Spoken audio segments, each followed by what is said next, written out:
शिवसेना राष्ट्रवादीनंतर आता भाजपाच्या निशाण्यावर काँग्रेसला फोडा, काँग्रेस रिकामी करा. चंद्रशेखर बावनकुळेंचा भाजप पदाधिकाऱ्यांना कानमंत्र.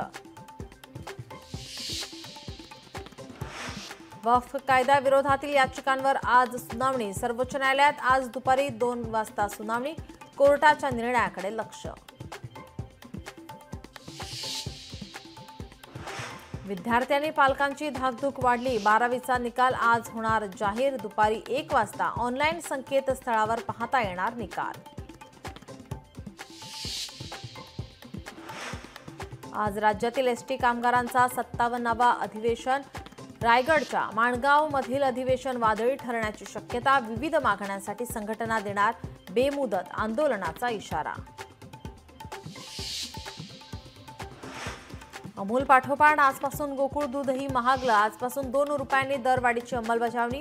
मुंबई पुण्यात स्पेशल दूध 74 रुपये लिटर दराने विक्री.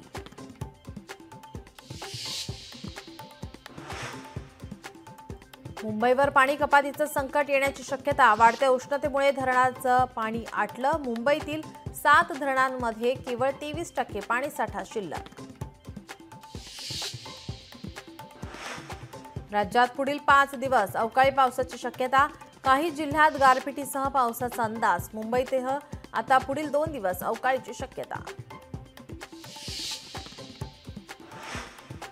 भारताच्या आक्रमक भूमिकेमुळे पाकिस्तान घाबरला. पाकिस्तानी राष्ट्रपतींनी बोलावलं विशेष अधिवेशन. इस्लामाबादमध्ये आज संध्याकाळी 5 वाजता अधिवेशन.